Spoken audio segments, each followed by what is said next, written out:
My friends, David Paulides, CanAm Project, copyrighted edition for our video channel. The executive producer, Huck, is just about asleep on the floor. Her eyes are open and she's blinking, but they were closed a few seconds ago, so I'm going to just let her be. I don't want to bother her. But she's here monitoring every move I make, giving me the side eye when I need it, and the up eye. All right, folks. You're here for a missing person segment, and we're going to get it going. In the meantime, yes, I did say in the meantime, got a story to read to you. And this is a letter I got. It says, Dave, I've been a long-time follower of your documentaries, and they've meant a lot to me over the years. Their content has inspired me to share with you an encounter that I experienced about 30 years ago.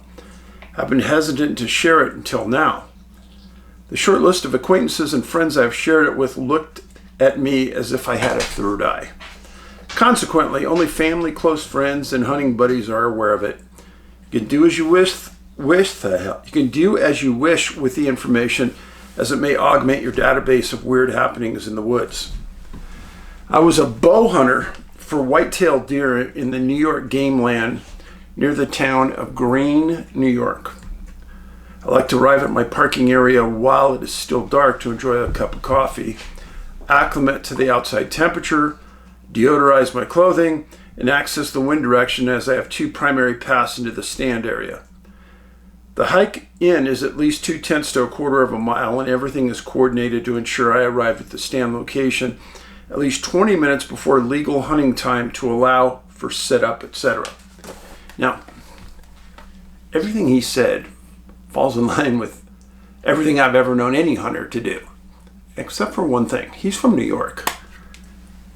Where's the Dunkin' Donut with the coffee before you go to the stand? I'm just saying. It was cold, approximately 20 degrees Fahrenheit, and a little before 6 a.m. My only weapons I carried during this hunt were a compound bow with arrows and a sheath knife. My family is aware of where I was hunting and the approximate return time. In this area, I do not carry a PLB nor compass, as roads are in every direction. You can travel on foot and usually hunt alone. Yeah, my father hated that idea. My backpack carries the needed hunting paraphernalia, some basic survival items, and heavier clothing that I don't wear while hiking. As luck would have it, the wind was not in my favor to travel on my preferred upper route. This route starts near the parking lot along an open field, which turns into light timber as I stand near. The lower route starts with light timber at the first 15 yards and transcends quickly into approximately 40 plus yards of tall pine trees. Then light timber again. The pine tree's canopy blocks all external available pre-dawn ambient light, to the point that once you enter on an early morning, all you can see is opening ahead of you and an opening behind, sort of a tunnel or gauntlet. A little spooky, but I have traveled this route many times without a flashlight, and the only unsettling time before today was when I inadvertently flushed a flock of roosting turkeys in the evening at the end of the day. Oh, I could believe that. Angie and I were hiking back here near the Spotted Bear Wilderness, and we're on this trail, and it was really thick. You know, you're always looking for bear because they could be laying anywhere. I'm walking along, and I flushed a grouse right in front of us. It was a big one. Started flapping, and oh man, good thing my boots were on tight because I would have jumped out of them, but I understand what he's saying. I relocated to the alternate lower travel route where the wind was in my favor, and I stepped in. Approximately halfway through the gauntlet, the hair on the back of my neck immediately stood up, coupled with the feeling of an immense fear that something terrible was about to happen. I immediately backed into a tree off the path, snapping twigs from its trunk. My left hand was carrying my bow, which is useless in the dark, and I pulled out my sheath knife with my right hand in a semi-crouched fighting position. I was poised for an attack from an unknown kind. I said to anyone or anything near me, Okay, you son of a bee, let's get this over with. Nothing happened within 5 seconds. I only heard 2 very faint footfalls as whatever was present receded from my personal space. One footfall was definitely heavier than the other, as if 2 different sized entities were leaving. My body relaxed and the hair on the neck, hair on the neck back down. I saw nothing, smelled nothing. I physically felt nothing other than the surge of adrenaline and being cornered, ready for life or death. About 1 minute, and feeling somewhat safe, I proceeded on my trek to my hunting stand, but my knife remained in my hand. The remainder of the day was uneventful. Nothing of interest was seen or experienced. I left the stand area just before dusk and took the preferred upper route back, which is shorter. A little background. I became very comfortable in the woods, having spent a lot of time hiking, fishing, exploring areas in New York and Pennsylvania. My familiarization with the backcountry started at about 10 years of age, and I've been in predicaments where in the dark you could not see where you were going until the upper tree canopy was open, permitting ambient light through. I've never had an experience like the one described above, before, or since. But I have noticed that on many occasions, the eerie silence that envelops the woods, where all animal and insect noises cease, as if a switch was turned on or off. I also experienced this phenomenon while on guard duty in Vietnam. Then, as if someone flips a switch, everything noise-wise wakes up again. In the U.S., 90% of the time during the silence, a predator would be observed traveling through, like a fox, coyote, or even a fisher. In Nam, I never saw anything during the time of silence. Nothing traveled that I saw. And suffice it to say, I was looking real close.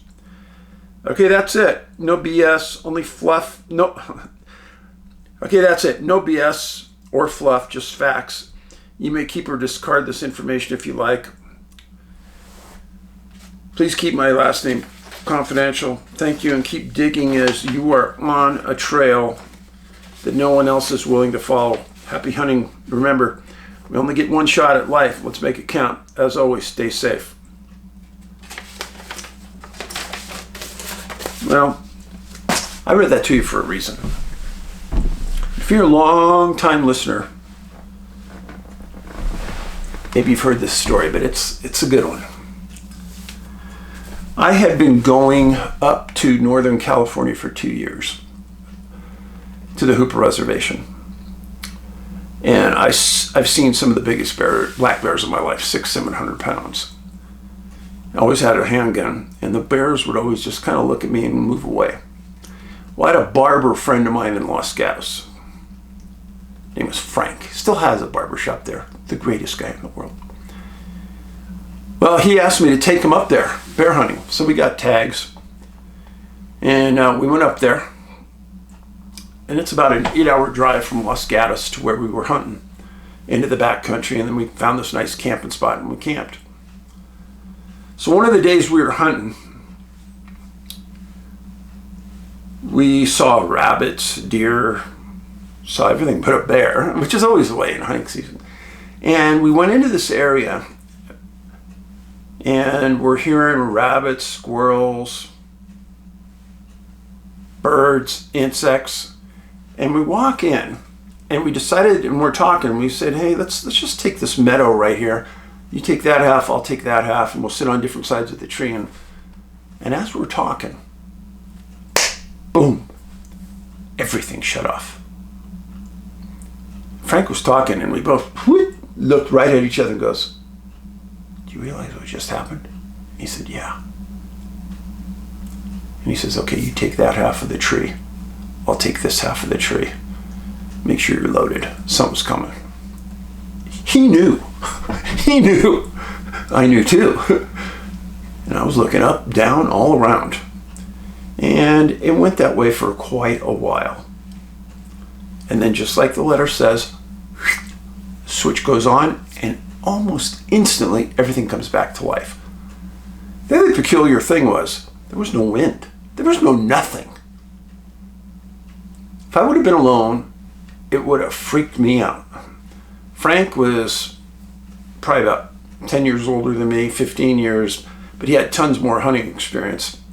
And At the end of the day, we're sitting around the campsite. I go, how many times have you had something like that happen to you? He goes, how many times? I've never had anything like that happen to me. I said, oh, so it was unusual. He goes, oh yeah, that's unusual. He goes, I don't know what it was, but that's not normal, Dave. And I knew that, and I didn't want to play it up or anything, but yeah, it was a great hunting trip. And no, we didn't get anything, but it was just fun hanging out with Frank. Frank the barber in Los Gatos, California. Great haircut, by the way. So, the story today I'm going to start off with involves a woman. In fact, both stories are women today. How unusual is that? Her name was Ruth Jenkins, 48 years old, missing August 13th, 1947. Look up 1947 and all the unusual things that happened that year. Just saying. She lived in Red Creek, New York with her husband. She had kids, but they were older in college. Her husband was Charles Jenkins, and he was the president of Red Creek National Bank. Big bank, very successful. They were well off. The couple had a summer home in what was called Blind Sodus Bay, right on Lake Ontario, kind of the southern side of the lake. Now, Lake Ontario has had more things of an unusual nature happen around it. And if you've been with me for a while, you know what I'm talking about. So when I saw this one, I started paying close attention. Well, on August 13th, the couple had been living at that summer home on Blind Sodus Bay. This is Lake Ontario. Told you about a case recently out of Kingston, Oshawa, Rochester, New York. Blind Sodus Bay is right here. This is the border between the US and Canada. Got it? Now, where Blind Sodus Bay was, is kind of what it looks like. This is looking north. Blind Sodus Bay. It's kind of a swampy bay in this area, but it's a nice bay. Homes all around it.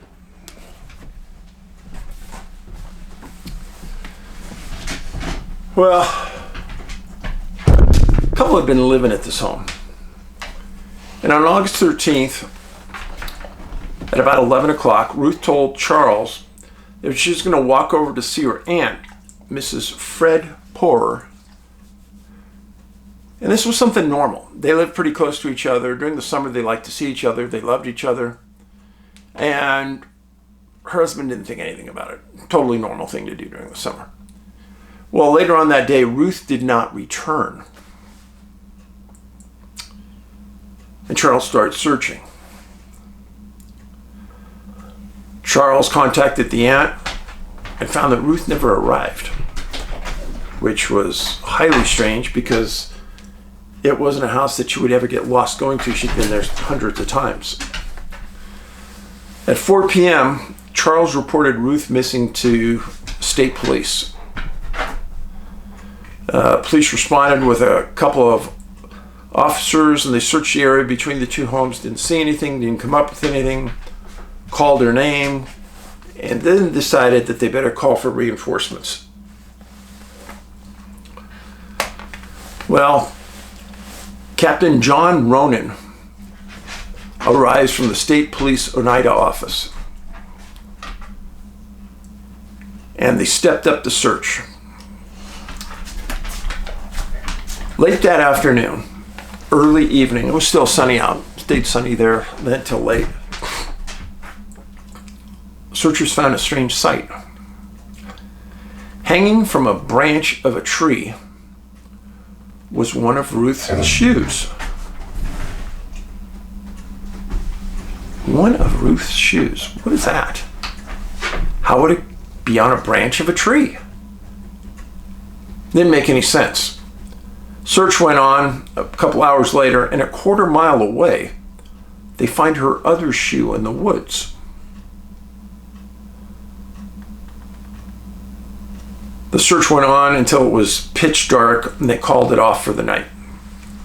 They never found her that night. August 14th. Ruth's son, Charles Jr., was a student at Syracuse University.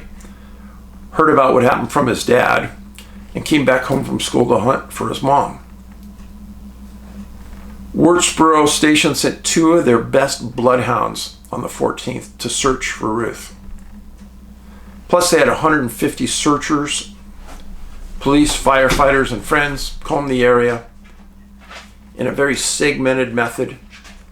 State police said that they believed at that time Ruth had drowned. And while this was going on, a state police plane was flying over the lake and the land the entire day. They weren't finding anything. Well, with the police saying that they thought maybe she had drowned, that kind of took the wind out of the sails of the people that were looking for her.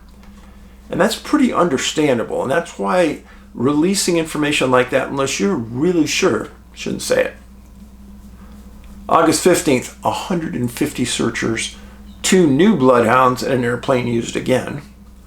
August 16th, 170 searchers, and a canine this time tracked her to a swamp, walked around a bit, and just walked away. They said, well, the dog did track there, but didn't seem very interested and walked away. Not sure what I'd do with that. August 17th. 2 miles west of the summer home, in that same swamp, searchers find a body. It was Ruth. And she had her bathing suit on. But in this, one of the strangest descriptions, this has to be one of the top 3 strangest descriptions that I've ever heard about how a body was found. It said that her head and shoulders were above the waterline. She was deceased. What? Searchers said that they were up to their shoulders in water. They recovered the body and brought her back. She went for an autopsy, and the cause of death was undetermined. Well, if she's above the waterline, she didn't die by drowning. This was August. The water was warm. The air was warm. So here's the questions. How was she missed for all of those days when her body was sticking that far out of the water? How did she get her shoes a quarter mile apart, one on a branch, one on the ground? Why would she remove her shoes so far from that area?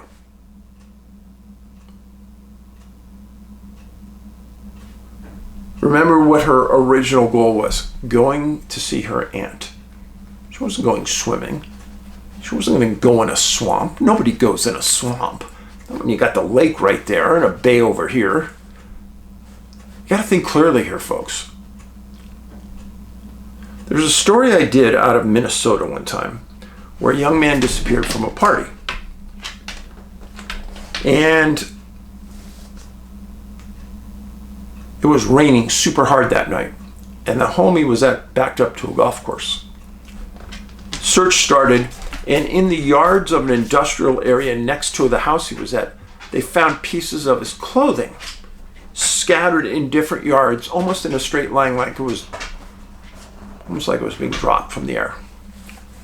And then days later, they find this young man in the pond in the middle of the swamp with no dirt on his socks because his shoes were in the industrial area. There was no dirt or mud on his socks, and the detective even said that. Something carried him here. The detective said that. So the shoes came off before they put him in the pond. The shoes came off before they put her in the swamp. Got to think rational about this, folks. Something very unusual is going on. Makes me very frustrated to tell these stories because I'm sure that the officers and the coroner working that case had no insight as to what we're talking about right here.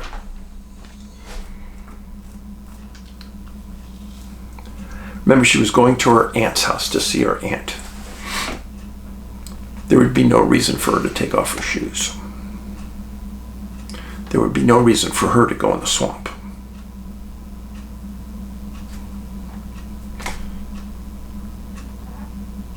Yeah. Okay. I wish I had a picture for you, but I didn't. Second story. Woman's name is Ann Meeker, 55 years old. Went missing August 1st, 1952. Almost 5 years from when Ruth Jenkins disappeared. Now, Ann was a resident of Short Hills, New Jersey.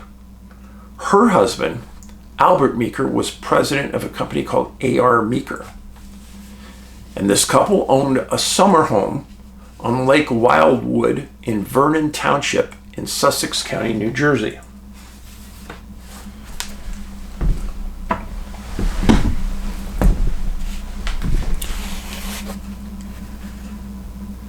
So this is Wildwood Lake, Hopkong Lake. And we're going to talk about this in a minute, this distance.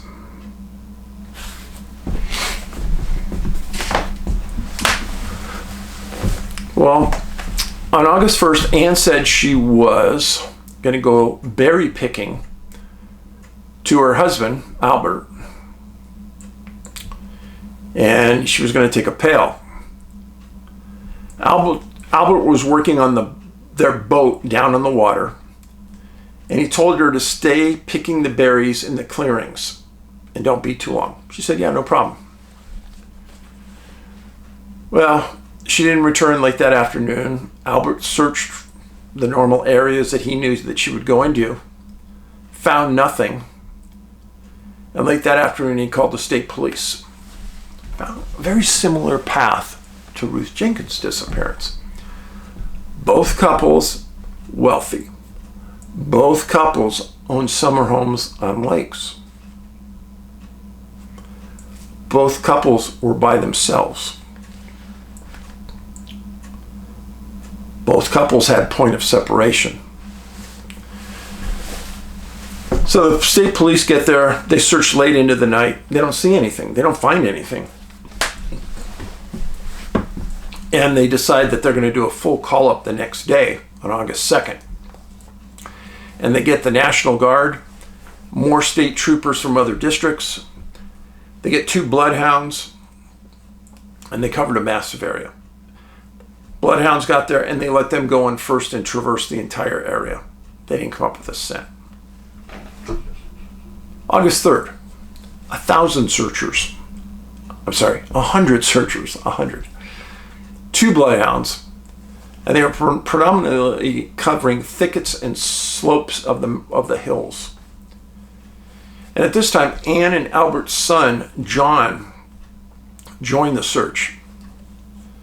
Albert was on the phone trying to get helicopters from either the military or other state police to fly the area. And at about this time, around noon, the rain started to fall really heavy, and they had to call off the search for the rest of the day. Weather.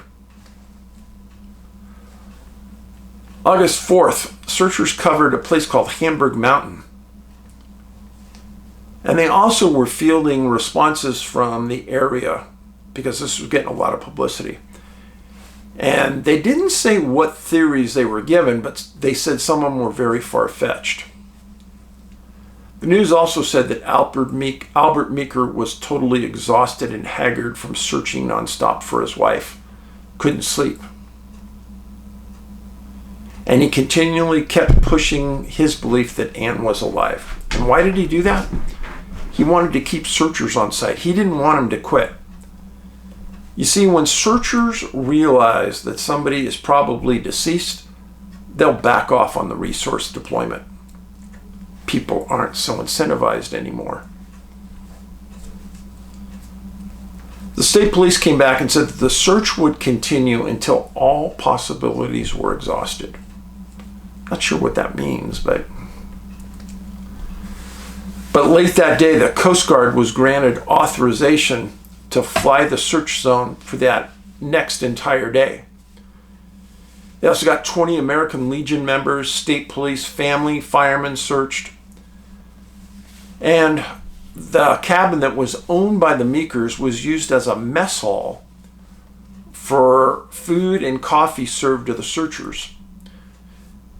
All search teams had either Albert or one of his sons on them. I want you to understand something, that when you get a real quiet community, like Lake Wildwood, a real quiet community, there's no big stores, restaurants. These people are coming out to search. You really don't want them wasting their time making lunches and things. You want the assistants to do that. You want to keep them in the field as long as you can. So you need to set up a very thorough food system, coffee, juice, water. And that's why sometimes when I read you these things about what's going on, I want you to think in your mind about the infrastructure that it takes. A lot of times you have 1,000 searchers, you're going to need outhouses. Just saying. Well, on August 6th, 2 new bloodhounds arrived, and they picked up a scent, and they trailed it through the woods for quite a distance. And the state police stated that they believe now that she's in the woods. And then later on that day, the search was suspended because of heavy rain. Now the weird thing was, this is where she disappeared from, Lake Wildwood.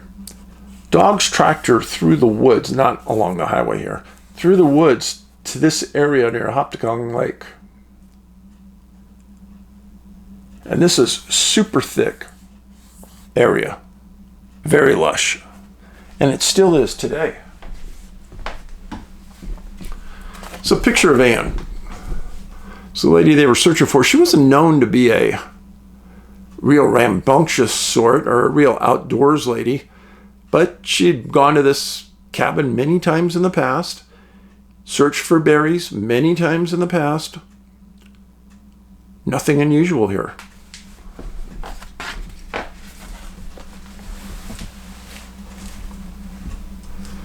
Now, on August 6th, the bloodhounds arrived, tracked her quite a distance. And later that day, Mr. Meeker offered a $1,000 reward. The next day, August 7th, a state trooper named Joe Walter from the Sussex Barracks was riding in a Jeep that overturned, and he got seriously injured. It took 10, 15 people to retrieve and get all the injured out of the Jeep, return the Jeep to the road, get him to the hospital. It cast a very dark shadow over the search. The next day, August 8th, search and rescue was terminated. I can understand that. As people get tired, accidents happen. I don't know what happened here, but it was tragic. So August 8th, search and rescue is terminated. September 7th, about a month later, big article in the paper about Trooper Joe Walter died of his injuries, searching for Anne.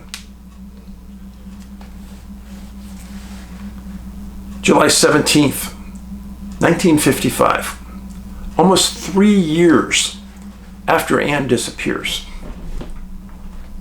there was a follow-up article. Headline was $1,000 reward uncollected. And then here's what it reads, and I want you to listen to this. What happened to Ann Meeker is a mystery. State police, National Guard, friends, family, and a helicopter searched. Bloodhounds did pick up a trail near Lake Hopticong, tracked it 20 miles and lost it.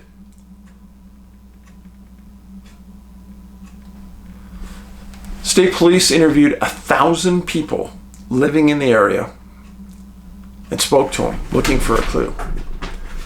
Every clue, no matter how preposterous, was followed. The mystery is deeper today than it was the day it happened. That's pretty thorough, folks. She was never found. Where could she go?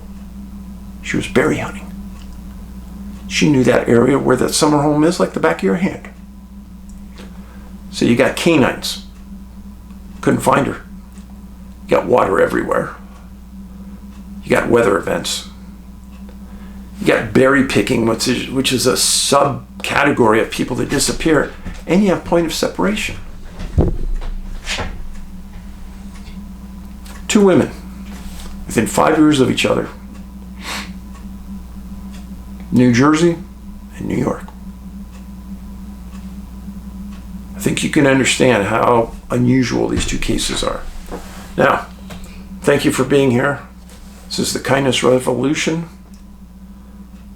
Let's be kind to people. No matter what your political associations, we are all people. And we need to all get along.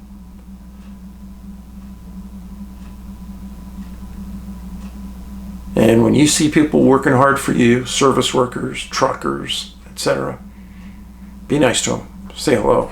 Let them know they're appreciated. Because they are. Go watch my movies for free at Tubi online. Missing 411, Missing 411 The Hunted, Missing 411 The UFO Connection.